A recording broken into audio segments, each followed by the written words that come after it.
叶晨戏谑的问题让宋如玉整个人在一瞬间有些错愕。他看叶晨虽然是陌生面孔，但从叶晨的穿着可以判断，他就是渡客矿业的萧齐卫。况且这里一直有自己坐镇，不可能混入其他人来，所以他错愕的原因主要就是区区一个萧齐卫，怎么有胆子这么跟自己说话？感觉被以下犯上的宋如玉看着叶晨的眼神之中充满愤怒和冷酷，紧接着他便立刻以灵气祭出长剑，剑锋直冲叶晨脖颈而来。在宋如玉眼里，叶晨已然等同死人。他漠然地看了一眼叶晨，淡淡道：“能死在我的剑下，是你高攀了。”叶晨笑了笑，自信是好事，但太过自信就物极必反了。说着，他眼看那剑锋直奔自己而来，心中丝毫不慌。长剑是灵气驱动，对一般武者来说几乎无解，但是对叶晨来说，这等灵气几乎没什么威胁。当宋如玉在几米之外等着叶晨血剑当场的时候，叶晨忽然迎着剑锋迈步便向房内走去。叶晨迈过门框进到房间内时，长剑已然飞至面前，那剑锋闪耀着惨白的光芒，势如破竹。叶晨面无惧色，一直收敛的灵气瞬间轰然涌向右臂，澎湃的灵气瞬时间不再遮拦，那强大的气息让宋如玉面色瞬间变得骇然无比。他怎么都想不到，区区一个萧齐卫能有如此强大的实力。如果说自己的灵气是一条潺潺溪水，那叶晨释放出的灵气简直如奔腾不息的大江大河。这一瞬间，他立刻明白过来，此人绝非萧齐卫。而就在这时，空气中只听叮的一声脆响，他那柄修长纤细的银色佩剑便已经被叶晨轻松抓在手里，佩剑似乎还在挣扎，剑身一阵剧烈的震颤，可即便如此，都无法从叶晨手中挣脱分毫，甚至都无法让叶晨的手腕颤动分毫。叶晨右手轻松将宋如玉的剑握在手中，左手还顺带将房门关上。随后他大步流星走向呆立当场的宋如玉，微笑着问道：“小丫头，你接下来还有什么杀招？吴飞燕有没有传授你开泥丸功的本事？”你……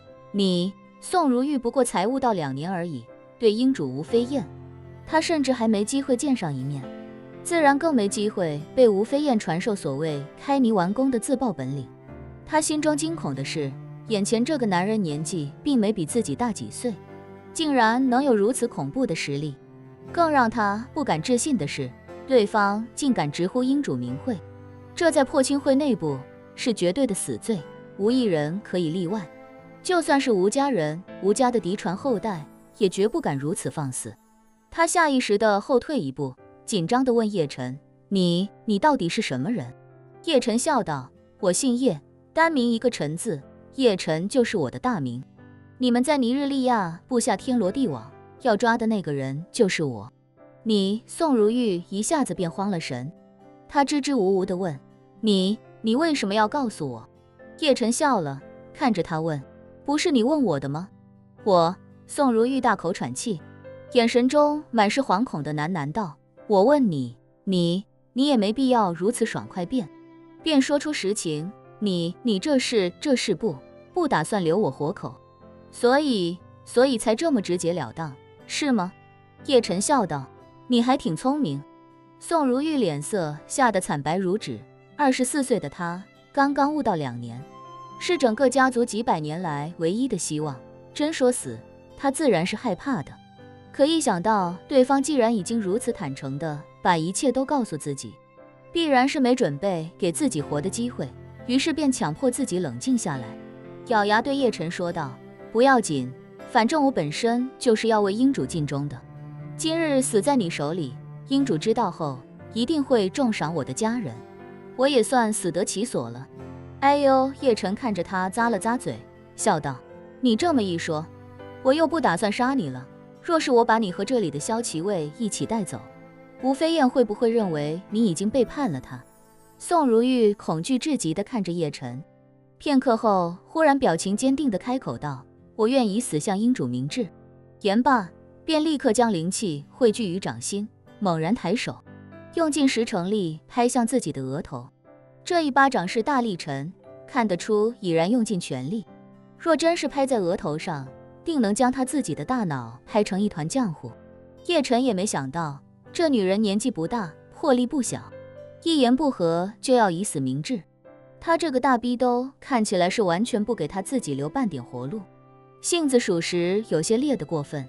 叶晨可没想他死，毕竟留他还有用处，哪能让他就这么直接死在这里。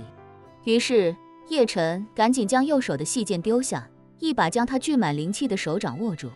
纤纤玉手刚握在掌心的一瞬间，便立刻将灵气渡入他的体内，直接封住他的丹田与经脉。宋如玉从未与男子有过肌肤之亲，如今被叶晨握着手，羞愤难当的他已经失去理智，完全没察觉自己的修为已经被叶晨封住，只是歇斯底里的吼道：登徒子，快放开我！好好好。叶晨点点头，瞬间将手松开。宋如玉一心求死，手上灵气虽然没了，力道还在。叶晨刚松开手，他便直接将巴掌拍向自己的脑门。此刻的他双眼盯着叶晨，目眦欲裂，口中恨意滔天的吼道：叶晨是吧？我做鬼也不会放过你。接着那是大力沉的巴掌便实打实地拍在了他的脑门之上。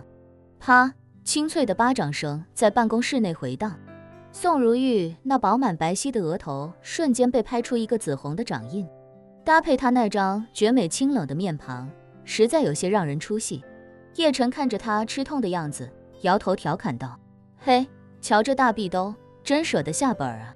宋如玉疼得直咧嘴，感觉自己没死，不可置信地看了看自己的右掌。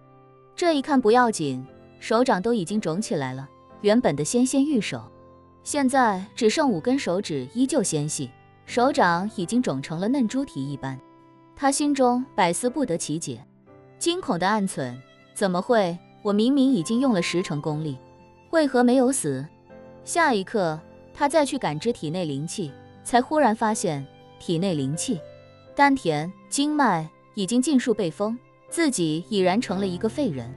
他骇然地看向叶晨，脱口道：你将我的修为封住了。对，叶晨淡淡道，从现在开始你就是个废人了，在这里随便哪个骁骑卫都能杀了你。宋如玉知道叶晨实力深不可测，也猜出他一定就是破清会处心积虑想要找到的那个神秘大敌，于是便咬牙道：那你就让他们来替那个死去的骁骑卫报仇吧。我不怕死，不过你也不可能活太久，用不着阴主出马，单是3大长老便能要你狗命。叶晨笑道：那3条老狗能不能稍我先放一边？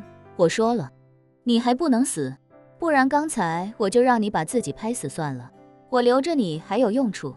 宋如玉紧张地看着叶晨，质问他：你到底想怎么样？